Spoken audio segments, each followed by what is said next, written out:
13.105, de 16 de março de 2015.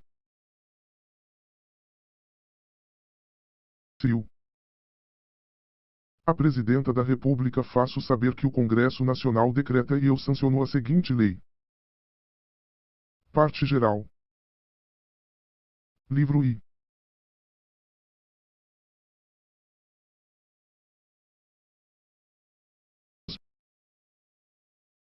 Técnico. Das normas fundamentais e da aplicação das normas processuais. Capítulo I. Das normas fundamentais do processo civil. Art. 1º. O processo civil será ordenado, disciplinado e interpretado conforme os valores e as normas fundamentais estabelecidos na Constituição da República Federativa do Brasil, observando-se as disposições deste Código.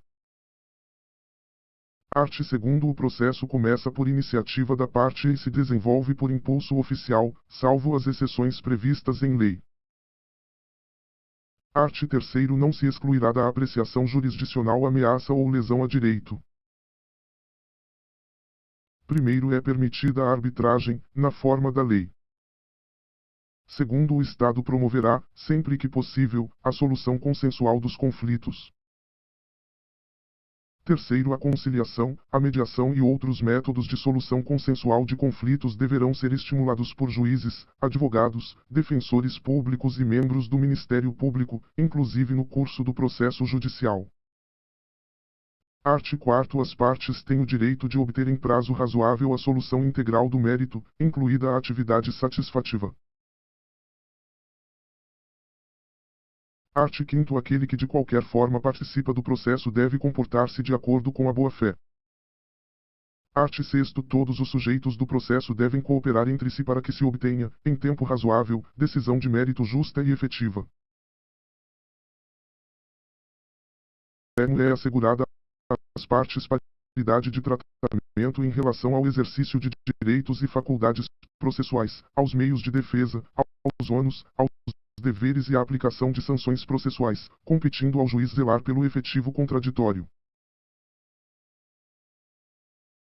No ordenamento jurídico, o juiz atenderá aos fins sociais e às exigências do bem comum, resguardando e promovendo a dignidade da pessoa humana e observando a proporcionalidade, a razoabilidade, a legalidade, a publicidade e a eficiência.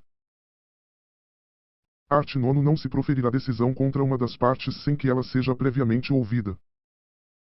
Parágrafo único. O disposto no caput não se aplica. I. A tutela provisória de urgência. Segunda, as hipóteses de tutela da evidência previstas no art. 311, incisos 2ª e 3ª. Razão prevista no art. 701. Art. 10. O juiz não pode decidir, em grau algum de jurisdição, com base em fundamento a respeito do qual não se tenha dado às partes oportunidade de se manifestar, ainda que se trate de matéria sobre a qual deva decidir de ofício.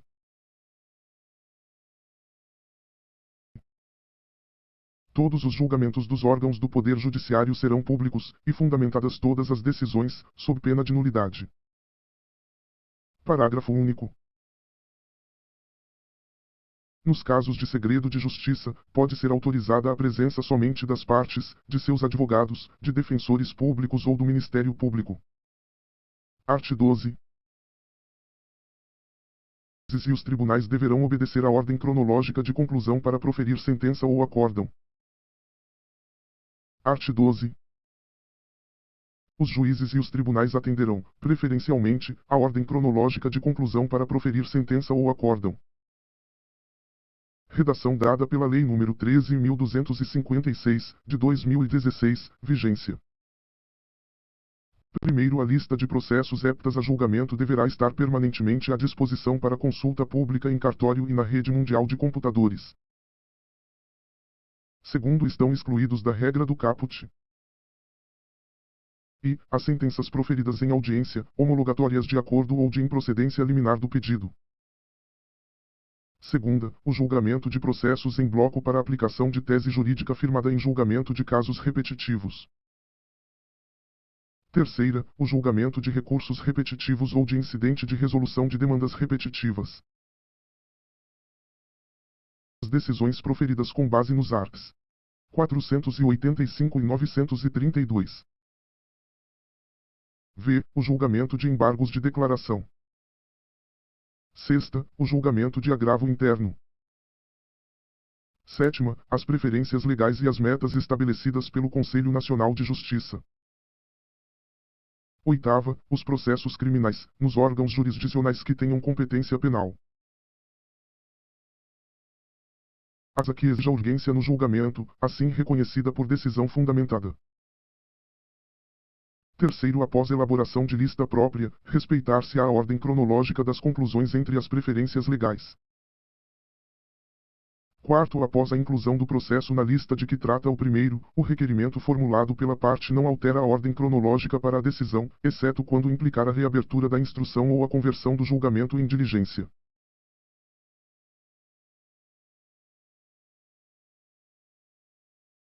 O processo retornará à mesma posição em que anteriormente se encontrava na lista. Sexto, ocupará o primeiro lugar na lista prevista no primeiro ou, conforme o caso, no terceiro, o processo que tiver sua sentença ou acórdão anulado, salvo quando houver necessidade de realização de diligência ou de complementação da instrução. Segunda, se enquadrar na hipótese do art. 1040, inciso 2º. Capítulo 2º. Processuais. Art. 13. A jurisdição civil será regida pelas normas processuais brasileiras, ressalvadas as disposições específicas previstas em tratados, convenções ou acordos internacionais de que o Brasil seja parte. Art. 14. A norma processual não retroagirá e será aplicável imediatamente aos processos em curso, respeitados os atos processuais praticados e as situações jurídicas consolidadas sob a vigência da norma revogada. Art. 15. Na ausência de normas que regulem processos eleitorais, trabalhistas ou administrativos, as disposições deste Código lhes serão aplicadas supletiva e subsidiariamente. Livro 2º. Da função jurisdicional.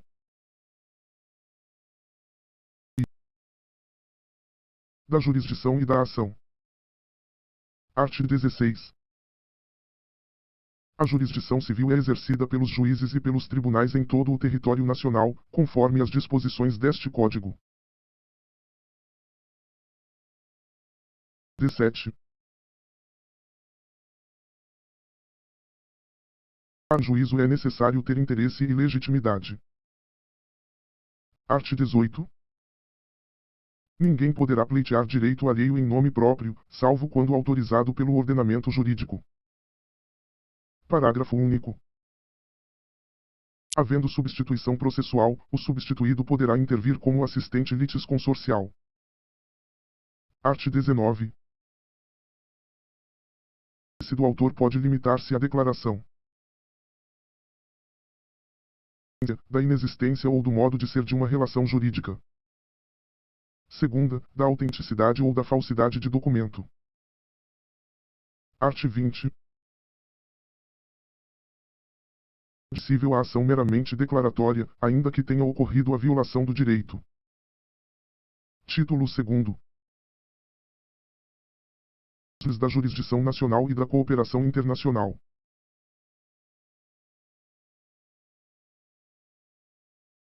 Dos limites da jurisdição nacional. Art. 21. A Judiciária brasileira processar e julgar as ações em que seja a sua nacionalidade, estiver domiciliado no Brasil. Segunda, no Brasil tiver de ser cumprida a obrigação. Terceira, o fundamento seja fato ocorrido ou ato praticado no Brasil.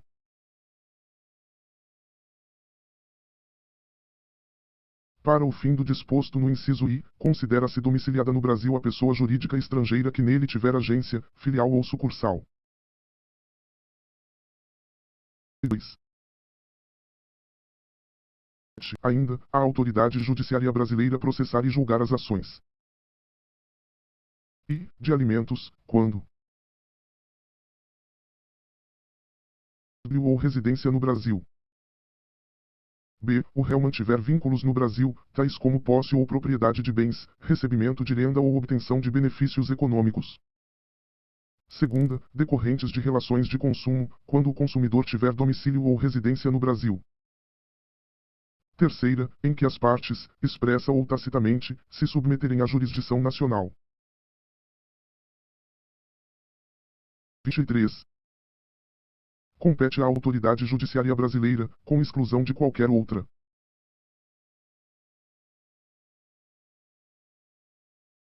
Imóveis situados no Brasil.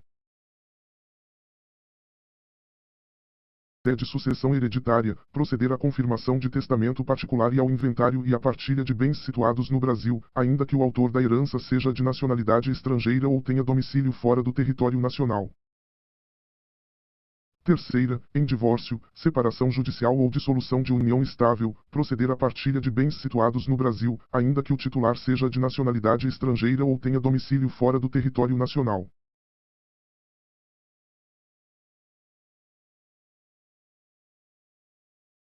A ação proposta perante tribunal estrangeiro não induz litispendência e não obsta que a autoridade judiciária brasileira conheça da mesma causa e das que lhe são conexas, ressalvadas as disposições em contrário de tratados internacionais e acordos bilaterais em vigor no Brasil. Parágrafo único. A pendência de causa perante a jurisdição brasileira não impede a homologação de sentença judicial estrangeira quando exigida para produzir efeitos no Brasil. Art. 25.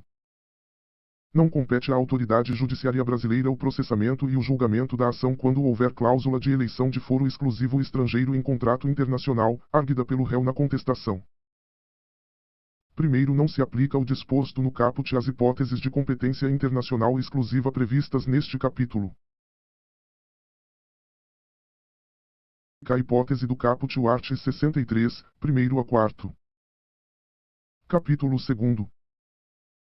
Da cooperação internacional. I. Disposições gerais. Art. 26. A cooperação jurídica internacional será regida por tratado de que o Brasil faz parte e observará. I. O respeito às garantias do devido processo legal no Estado requerente. Segunda, a igualdade de tratamento entre nacionais e estrangeiros, residentes ou não no Brasil, em relação ao acesso à justiça e à tramitação dos processos, assegurando-se assistência judiciária aos necessitados. Terceira, a publicidade processual, exceto nas hipóteses de sigilo previstas na legislação brasileira ou na do Estado requerente. Utilidade central para recepção e transmissão dos pedidos de cooperação. V. A espontaneidade na transmissão de informações a autoridades estrangeiras. Na ausência de tratado, a cooperação jurídica internacional poderá realizar-se com base em reciprocidade, manifestada por via diplomática. Segundo, não se exigirá a reciprocidade referida no primeiro para homologação de sentença estrangeira.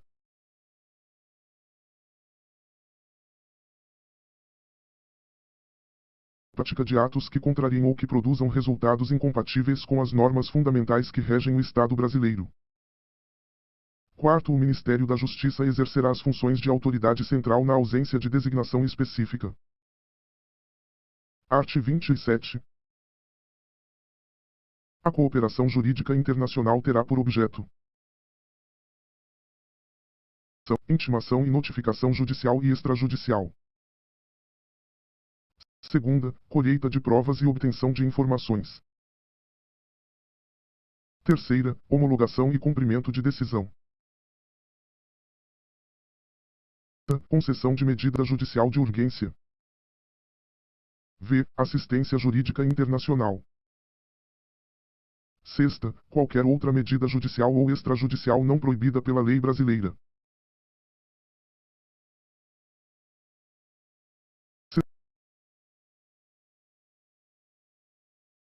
Art. 28.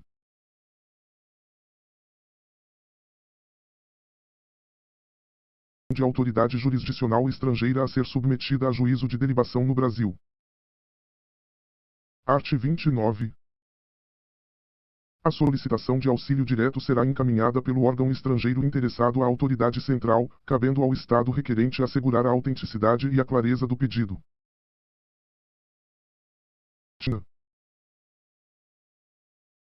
Dos casos previstos em tratados de que o Brasil faz parte, o auxílio direto terá os seguintes objetos: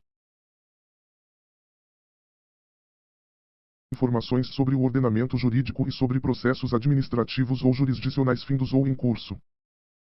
Segunda, colheita de provas, salvo se a medida for adotada em processo, em curso no estrangeiro, de competência exclusiva de autoridade judiciária brasileira.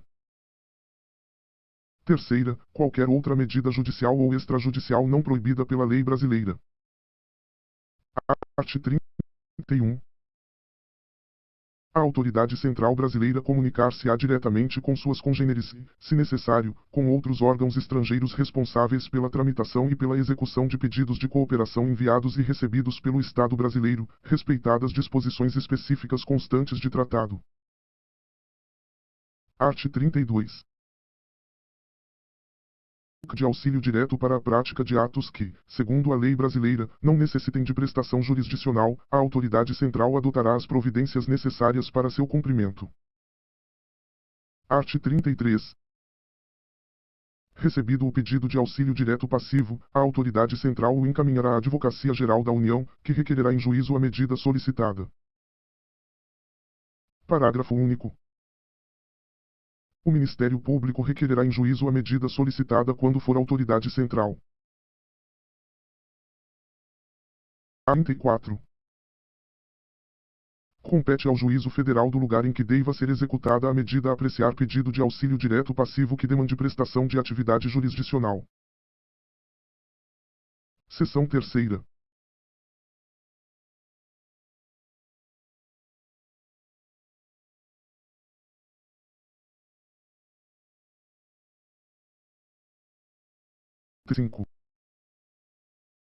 Vetado. 46. O procedimento da carta rogatória perante o Superior Tribunal de Justiça é de jurisdição contenciosa e deve assegurar às partes as garantias do devido processo legal. A restringir-se à discussão quanto ao atendimento dos requisitos para que o pronunciamento judicial estrangeiro produza efeitos no Brasil.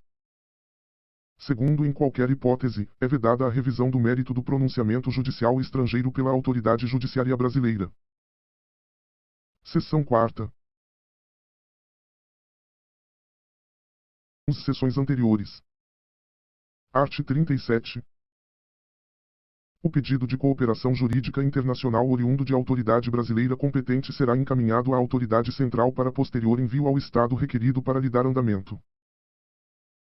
Art. 38. Oriundo de autoridade brasileira competente e os documentos anexos que o instruem serão encaminhados à autoridade central, acompanhados de tradução para a língua oficial do Estado requerido. Art. 39. A cooperação jurídica internacional será recusado se configurar manifesta ofensa à ordem pública. Art. 40.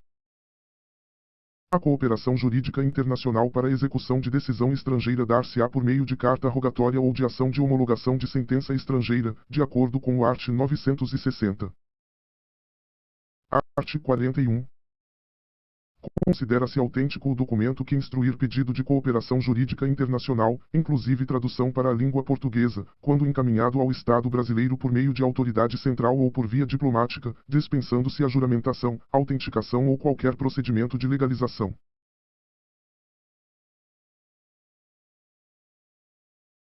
O disposto no caput não impede, quando necessária, a aplicação pelo Estado brasileiro do princípio da reciprocidade de tratamento.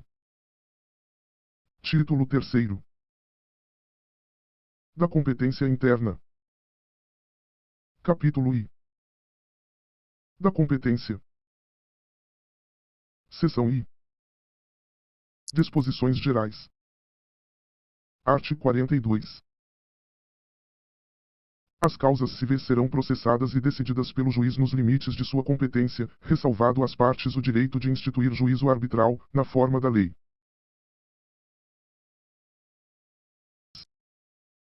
Determina-se a competência no momento do registro ou da distribuição da petição inicial, sendo irrelevantes as modificações do estado de fato ou de direito ocorridas posteriormente, salvo quando suprimirem órgão judiciário ou alterarem a competência absoluta.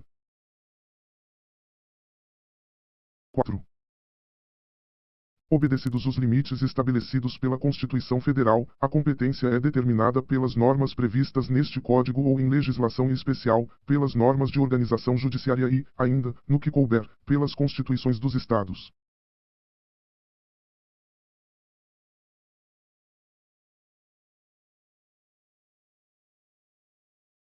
Serão remetidos ao juízo federal competente se nele intervier a União, suas empresas públicas, entidades autárquicas e fundações, ou Conselho de Fiscalização de Atividade Profissional, na qualidade de parte ou de terceiro interveniente, exceto as ações judicial, falência, insolvência civil e acidente de trabalho. Segunda, sujeitas à Justiça Eleitoral e à Justiça do Trabalho.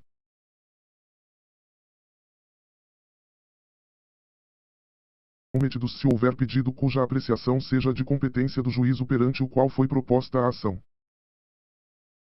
Segundo, na hipótese do primeiro, o juiz, ao não admitir acumulação de pedidos em razão da incompetência para apreciar qualquer deles, não examinará o mérito daquele em que exista interesse da União, de suas entidades autárquicas ou de suas empresas públicas.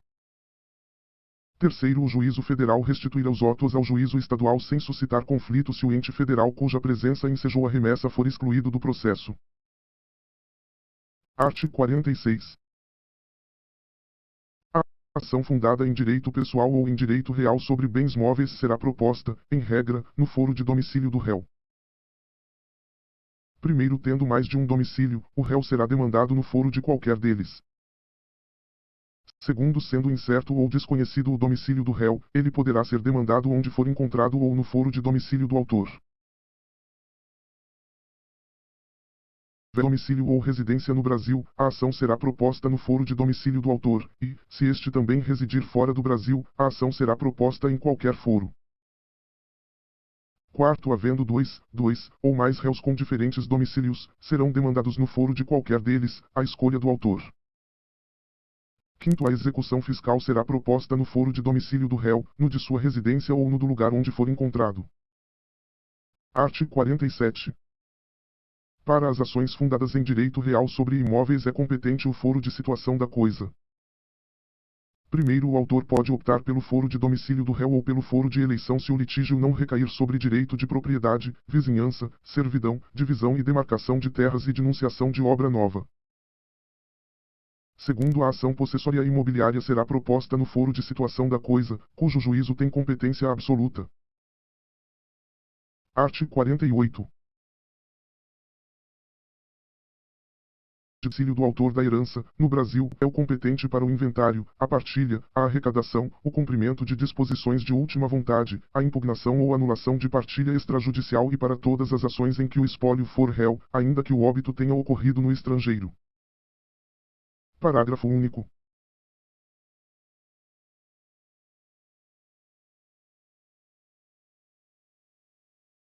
Competente. E, o foro de situação dos bens imóveis. Segunda, havendo bens imóveis em foros diferentes, qualquer destes. Terceira, não havendo bens imóveis, o foro do local de qualquer dos bens do espólio. Art. 49.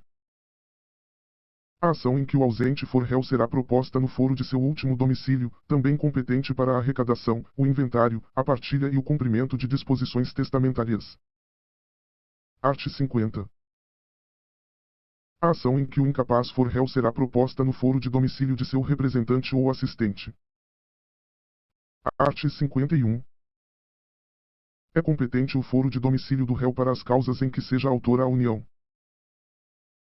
Parágrafo único. Se a União for a demandada, a ação poderá ser proposta no foro de domicílio do autor, no de ocorrência do ato ou fato que originou a demanda, no de situação da coisa ou no Distrito Federal. Art. 52. É competente o foro de domicílio do réu para as causas em que seja autor Estado ou o Distrito Federal. Parágrafo único.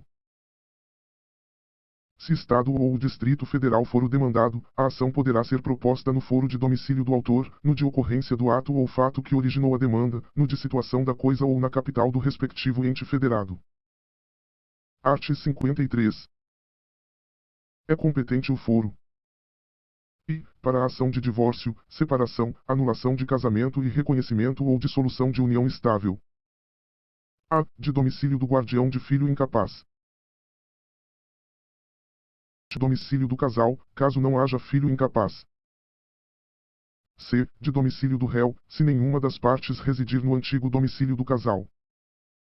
D. De domicílio da vítima de violência doméstica e familiar, nos termos da Lei nº 11.340, de 7 de agosto de 2006, Lei Maria da Penha, incluída pela Lei nº 13.894, de 2019. Segunda, de domicílio ou residência do alimentando, para a ação em que se pedem alimentos.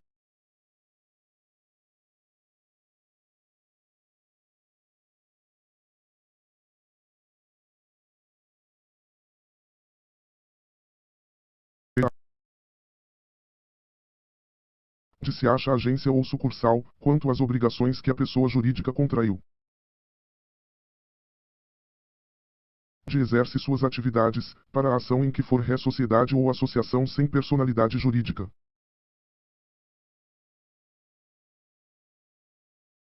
Para a ação em que se lhe exigir o cumprimento. E, de residência do idoso, para a causa que ver sobre direito previsto no respectivo estatuto. De serventia notarial ou de registro, para a ação de reparação de dano por ato praticado em razão do ofício. Quarta, do lugar do ato ou fato para a ação. A. De reparação de dano. B. Em que for réu administrador ou gestor de negócios alheios.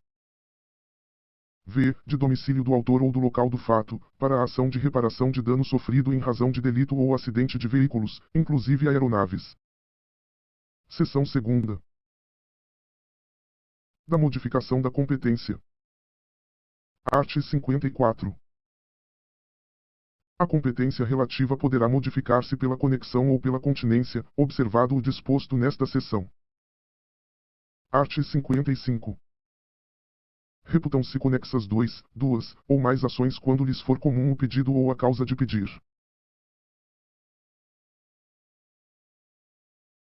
Unidos para decisão conjunta, salvo se um deles já houver sido sentenciado. Segundo aplicar-se o disposto no caput. E, a execução de título extrajudicial e a ação de conhecimento relativa ao mesmo ato jurídico. Segunda, as execuções fundadas no mesmo título executivo.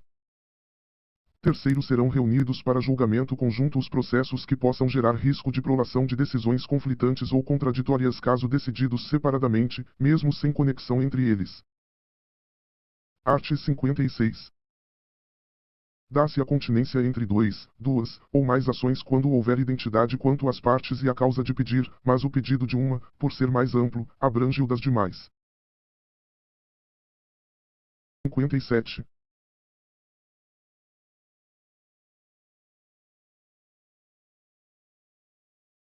A ação contida será proferida sentença sem resolução de mérito, caso contrário, as ações serão necessariamente reunidas. Art. 58. As ações propostas em separado far-se-á no juízo prevento, onde serão decididas simultaneamente. Art. 59. O registro ou a distribuição da petição inicial torna prevento o juízo. Art. 60. Se o imóvel se achar situado em mais de um estado, comarca, seção ou subseção judiciária, a competência territorial do juízo prevento estender-se-á sobre a totalidade do imóvel. Art. 61. A ação acessória será proposta no juízo competente para a ação principal. Art. 62. A competência determinada em razão da matéria, da pessoa ou da função é inderrogável por convenção das partes. Art. 63.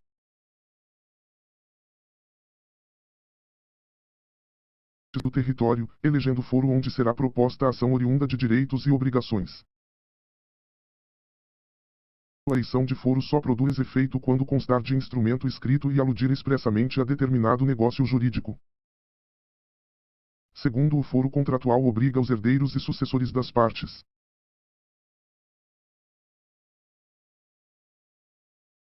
A cláusula de eleição de foro, se abusiva, pode ser reputada ineficaz de ofício pelo juiz, que determinará a remessa dos autos ao juízo do foro de domicílio do réu. Quarto citado, incumbe ao réu alegar a abusividade da cláusula de eleição de foro na contestação, sob pena de preclusão. Seção 3ª. Da incompetência. Art. 64. Incompetência, absoluta ou relativa, será alegada como questão preliminar de contestação. A incompetência absoluta pode ser alegada em qualquer tempo e grau de jurisdição e deve ser declarada de ofício. Segundo, após manifestação da parte contrária, o juiz decidirá imediatamente a alegação de incompetência. Terceiro, caso a alegação de incompetência seja acolhida, os autos serão remetidos ao juízo competente. Quarto, salvo decisão judicial em sentido contrário, conservar-se-ão os efeitos de decisão proferida pelo juízo incompetente até que outra seja proferida, se for o caso, pelo juízo competente.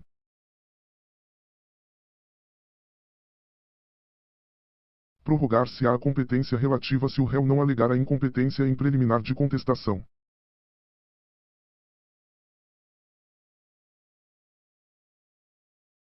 A competência relativa pode ser alegada pelo Ministério Público nas causas em que atuar. Art. 66. Quando dois ou mais juízes se declaram competentes.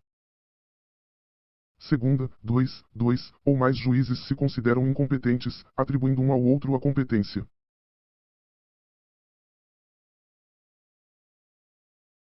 Ou mais juízes surge controvérsia acerca da reunião ou separação de processos. O juiz que não acolher a competência declinada deverá suscitar o conflito, salvo se a atribuir a outro juízo. Capítulo 2. Da Cooperação Nacional. Art. 67. Aos órgãos do Poder Judiciário, estadual ou federal, especializado ou comum, em todas as instâncias e graus de jurisdição, inclusive aos tribunais superiores, incumbe o dever de recíproca cooperação, por meio de seus magistrados e servidores. Art. 68.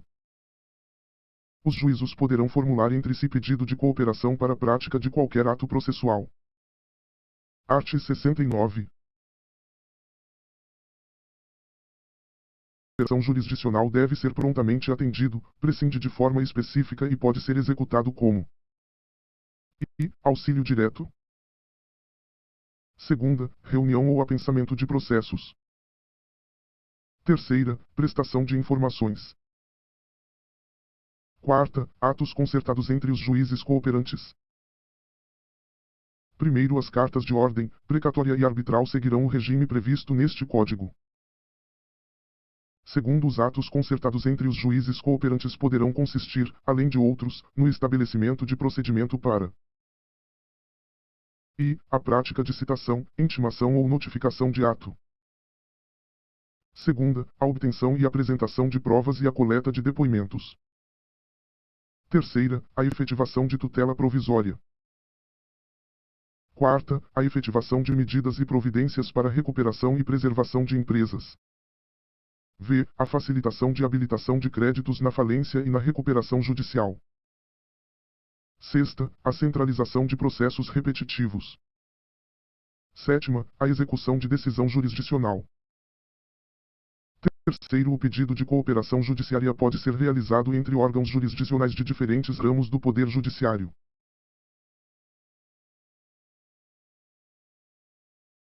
Dos sujeitos do processo.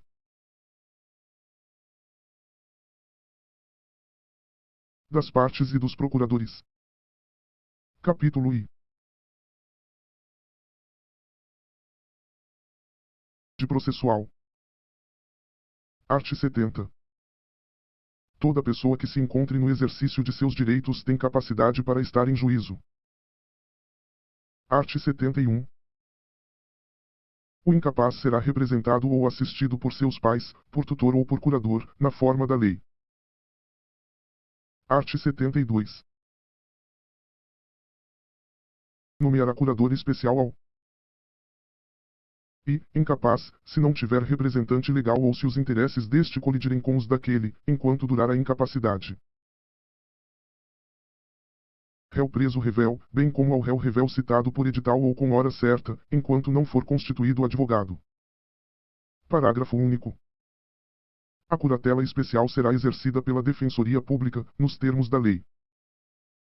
Art. 73. O cônjuge necessitará do consentimento do outro para propor ação que versa sobre direito real imobiliário, salvo quando casados sob o regime de separação absoluta de bens. Primeiro, ambos os cônjuges serão necessariamente citados para a ação. Que versa sobre direito real imobiliário, salvo quando casados sob o regime de separação absoluta de bens. Resultante de fato que diga respeito a ambos os cônjuges ou de ato praticado por eles.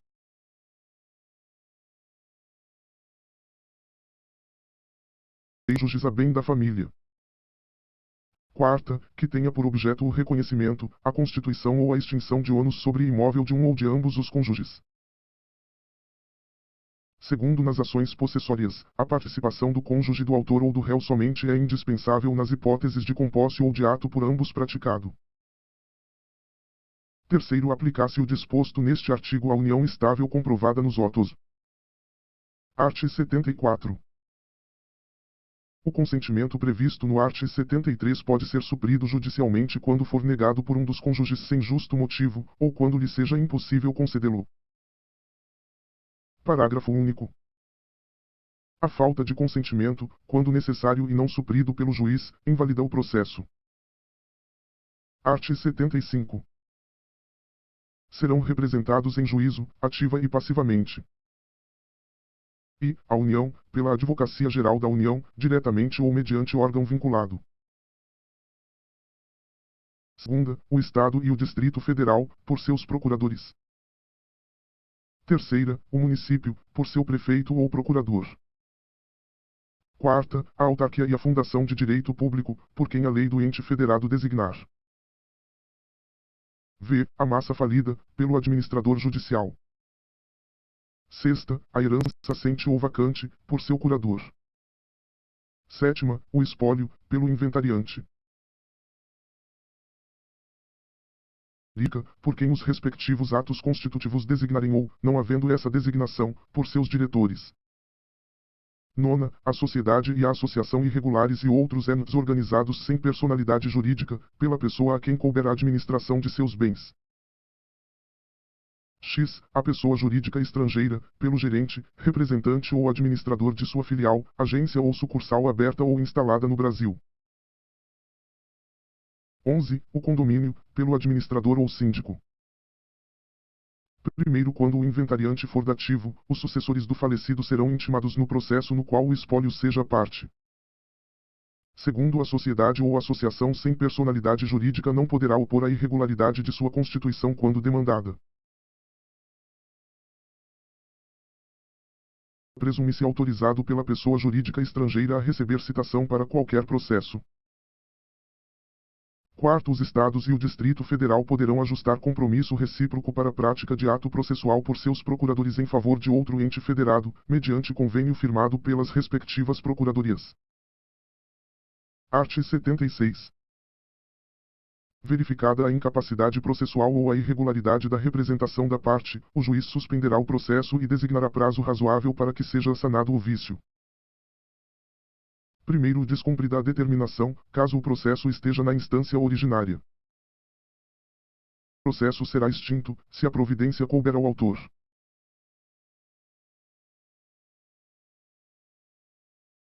Se lhe couber. Terceira, o terceiro será considerado revel ou excluído do processo, dependendo do polo em que se encontre. Segundo, descumprida a determinação em fase recursal perante Tribunal de Justiça, Tribunal Regional Federal ou Tribunal Superior, o relator. Não conhecerá do recurso, se a providência couber ao recorrente. Segunda, determinará o desentranhamento das contrarrações, se a providência couber ao recorrido. Capítulo 2. Dos deveres das partes e de seus procuradores. Seção I.